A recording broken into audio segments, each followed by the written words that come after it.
Национальная библиотека Удмуртской Республики рада представить вам показ Ижевской моды 1960-1970-х годов. Итак, перед вами первая модель. Последние тенденции моды отражены в вечернем черном крембленовом платье. В таком платье с успехом можно пойти в театр, музей, посетить вернисаж. Больше крембленовых платьев можно найти в каталоге журнала «Рижские моды» от 1965 года.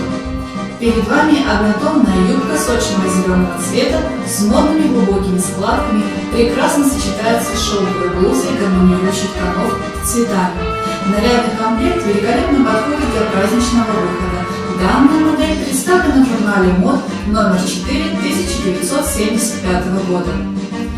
Перед вами нарядный комплект, состоящий из однотонной блузы ультрамодного цвета с цельным беретом и светлой юбки с рисунком в широкую складку. Эта модель стала одной из основных на страницах журнала «Мода» стран социализма 1972 года. Деловой костюм, состоящий из однотонной водолазки с воротником-стойкой и расклешенной юбкой с рисунком елочка, подчеркивает индивидуальность советской женщины-труженицы. Комплект прекрасно подходит для представителей интеллектуальной сферы деятельности.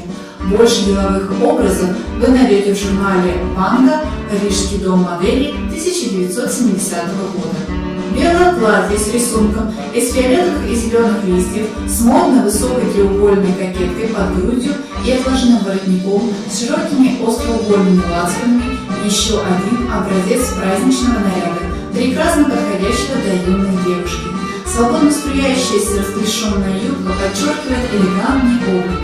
Яркая весенняя коллекция конца 70-х представлена в журнале «Модели сезона. Зима-весна» 1979-1980. Однотонное платье с широкой резинкой по поясу, свободно расклешенной юбкой и V-образным вырезом, украшенным небольшим воротничком, незаменимым в гардеробе любой девушки. Простое и скромное, и в то же время элегантное и нарядное, оно подойдет на все случаи жизни. Ансамбль удачно дополняет носочные изделия белого цвета.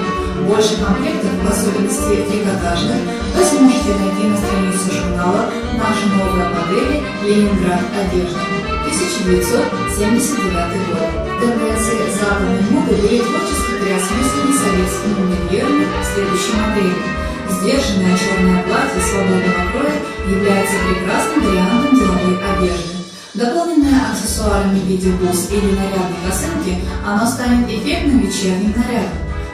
Практичность и многофункциональность данной модели – залог ее популярности у советских модниц.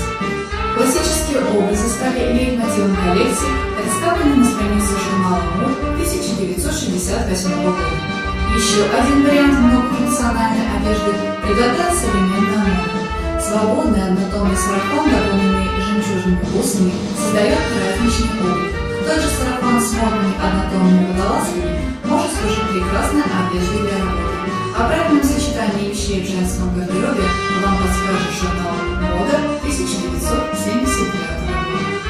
Выполненные из эффектной дублированной ткани платье-халат с отложенным воротником, с удлиненными круглыми лацками и пуговицами по всей длине, дополненная несколько экстравагантной шляпкой цвета цыпленка, носочными изделиями белого цвета и практичной сумкой-авоськой создает модный облик советской дачницы.